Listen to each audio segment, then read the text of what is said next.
வணக்கம் ருத்ரோ astro TV நேர்களே. நான் உங்கள் அன்பான சயின்டிபிக் வேதிக் அஸ்ட்ராலஜர் அஸ்ட்ரோரஞ்சி பேசுகிறேன். நல்லது நினைப்போம், நல்லதே நடக்கும். தொடர்ந்து நம்மளுடைய வீடியோஸ்ல வரக்கூடிய ஜோதிட கருத்துக்களை பார்த்து கொண்டிருப்பீங்க நம்புகிறேன். அறிவியல் சார்ந்த ஜோதிட கருத்துக்கள் சயின்டிபிக் வேதிக் அஸ்ட்ராலஜி முறையில பார்த்து கொண்டிருக்கிறோம். எந்த விதத்திலும் மூட நம்பிக்கைக்குள்ள போகாமல் மிகைப்படுத்தாமல் உள்ளது உள்ளவாறு இந்த கிரகம் இங்க இருந்தா இது மாதிரி அமைப்புல திக்பலம், ஸ்தானபலம், திருக்பலம், கோச்சார அமைப்புல சனிப்பெயர்ச்சி, குரு பயிற்சி, ராகு பயிற்சி உங்களுடைய ராசிக்கு எப்படி அமைகிறது, அது எந்த மாதிரி இடத்துல இருந்தா எப்படி உங்களோட தசாபுக்திகளோட சேர்த்து பார்க்கும் பொழுது எப்படி துல்லியமான பலன்கள் எடுக்க முடியுங்கிறத நம்ம டீட்டெயிலாக பார்த்துட்டு இருக்கோம். சயின்டிபிக் வேதிக் அஸ்ட்ராலஜி முறையில் உங்களுடைய கர்ம பலன் இந்த வாழ்க்கையில இந்த ஜென்மத்துல எப்படி ஒளி தத்துவம் மூலமாக செயல்படுகிறது பார்த்து அது மூலமா நம்ம பலன் அடைஞ்சு கொண்டு இருக்கிறோம். அந்த வகையில இந்த வீடியோல அடுத்த வரக்கூடிய 183 நாட்கள், அதாவது ஜூலை 1ஆம் தேதி 2025 இருந்து டிசம்பர் 31 வரைக்கும் வரக்கூடிய அந்த செகண்ட் ஆஃப் 2025 எத்தகைய ஒரு காலகட்டமாக நமக்கு வரப்போகுதுன்னு நாம பார்க்க போறோம். விருச்சிக ராசிக்காரருக்கு எப்படி வரப்போகுதுங்கிறது குறிப்பா நம்ம பார்க்க போறோம். அதுக்கு முன்னாடி நம்ம சேனலுக்கு ஃபர்ஸ்ட் டைம் வரவங்க மறக்காம சப்ஸ்கிரைப் பண்ணுங்க. தொடர்ந்து நம்மளோட வீடியோஸ் உங்களை அடையும். இப்ப பாத்தீங்கன்னா விருச்சிக ராசிக்கு ஜூலை மாதம் பிறக்கும் பொழுதே எத்தகைய ஒரு அமைப்பு பிறக்குதுன்னு பார்த்தா, ஆண்டு கிரகம் என்று சொல்லப்படுகிற குரு பாத்தீங்கன்னா அஷ்டமத்துக்கு போயிட்டார்.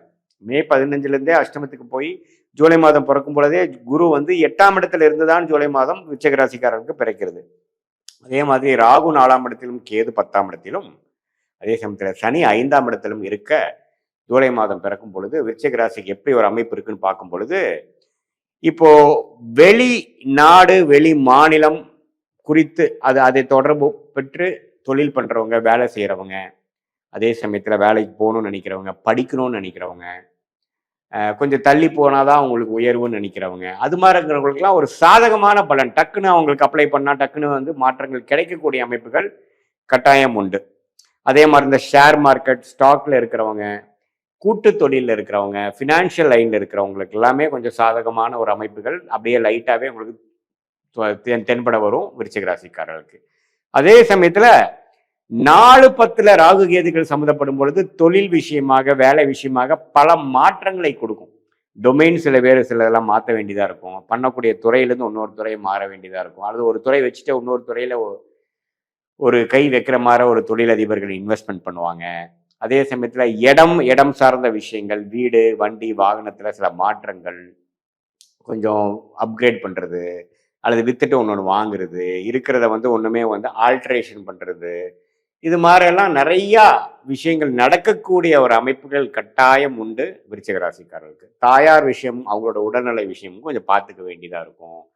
குழந்தைகள் பொறுத்த வரைக்கும் பார்த்தீங்கன்னா அவங்களுக்காக மெனக்கெடுதல், அவங்களுடைய படிப்பு, அவங்களுடைய விளையாட்டு, எது மாதிரி துறையில் அவங்க நம்ம இன்ட்ரெஸ்டாக இருக்கிறாங்களோ, வேலை வாய்ப்பு, அது மாதிரி விஷயத்துக்கு எல்லாமே நம்ம கொஞ்சம் செலவு செய்கிறது, மெனக்கெடுதல், நிறையா அவங்களை சார்ந்து நம்ம உழைக்கக்கூடிய அமைப்புகள், சமயங்கள் விரைய பண்ணக்கூடிய அமைப்புகள் கட்டாயம் 5ஆம் இடத்துக்கு சனி கொடுக்கிறார்.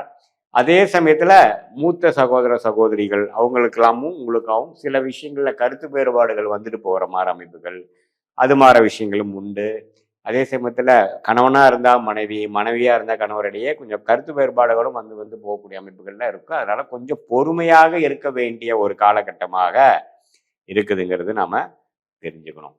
மற்றபடி பார்த்தீங்கன்னா இப்போ குருவே பார்த்தீங்கன்னா 8ஆம் இடத்துல இருக்கும் பொழுது என்ன வருவார்னா, சில விஷயங்கள் நீங்க ட்ரை பண்ண நினைக்கும் பொழுது, பண விஷயமா இருந்தாலும் சரி, ஒரு குடுக்கல் வாங்கல் விஷயமா இருந்தாலும் சரி, ஒரு இன்வெஸ்ட்மெண்ட் போட்டதை ரிட்டர்ன்ஸ் எடுக்கக்கூடிய விஷயமா இருந்தாலும் சரி, இதெல்லாமே கொஞ்சம் கிணத்துல போட்ட கல்லுமாரி தான் இருக்குமே ஒழிய உங்களுடைய வேகத்துக்கு அது வேகமாக வரக்கூடிய அமைப்புகள் இருக்காது.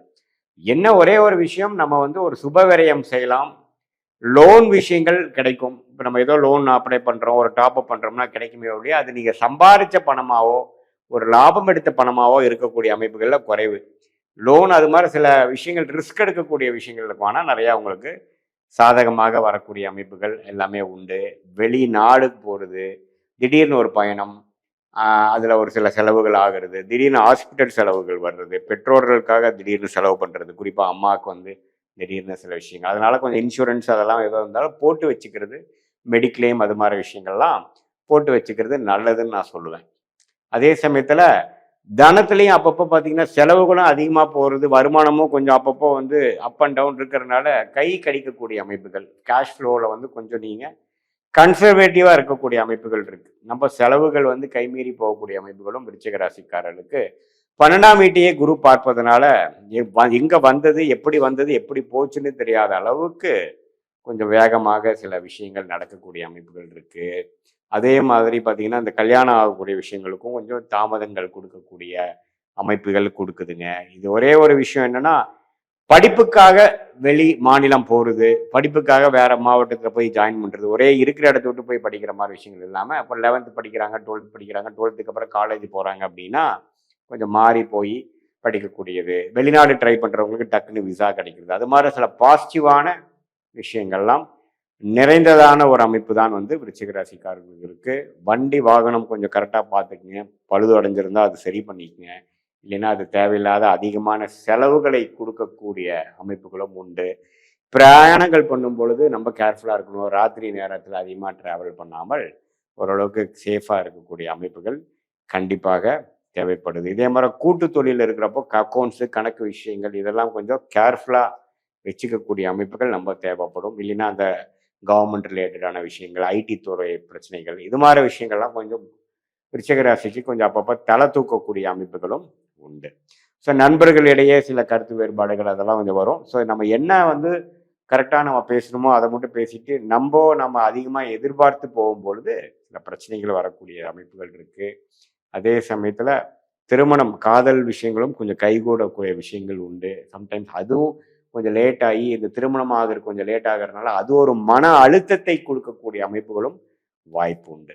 ஸோ இதெல்லாம் ஒரு பொதுவான ஒரு விருச்சிக ராசிக்காரருக்கு பலன்களே தவிர, உங்களுடைய ஜென்ம ஜாதகத்துல நீங்க எந்த லக்னத்துல பிறந்தீங்க, அந்த லக்னாதிபதி எப்படி இருக்கு, அந்த அந்த நடக்கக்கூடிய தசா புக்திகள் வந்து தசநாதன் எப்படி இருக்கிறார், புக்திநாதன் எப்படி இருக்கிறார் எல்லாம் பார்த்து இப்போ கோச்சாரத்துல நடக்கக்கூடிய அந்த குரு பெயர்ச்சி, ராகு கேது பெயர்ச்சி, சனி பெயர்ச்சியோட சேர்த்து வச்சு பார்க்கும் பொழுது நம்ம சொன்ன அந்த சாதகமான பலன்கள் எப்படி அதிகமாக போகுதா, உங்களுடைய தசாபுக்திகள் மிகவும் நன்றான தசாபுக்தி நடக்கும் பொழுது சாதகமான பலன்கள் அதிகமாகவும், ஒரு சுமாரான தசாபுக்தி நடக்கும் பொழுது நாம் சொன்ன சாதகமற்ற பலன்கள் வந்து கொஞ்சம் அதிகமாகவும் தூக்கலாமல் இருக்கக்கூடிய அமைப்புகள் தான் கொண்டு இந்த கோச்சார அமைப்பும் இந்த தசாபுக்திகளும் ஒருங்கிணைத்து நம்ம பார்க்கும் பொழுது நம்மளுடைய ஷார்ட் டேர்ம் எப்படி இருக்குது, அடுத்து வரக்கூடிய 3 மாதம் 6 மாதம் எப்படி இருக்கு, அதுக்கு அடுத்த வரக்கூடிய 1 வருடம் எப்படி இருக்குதுங்கிறதெல்லாம் நம்ம துல்லியமா பார்த்து அடுத்த வரக்கூடிய காலகட்டம் நம்ம வாழ்க்கை எது மாதிரி திசையில திரும்ப போகுது,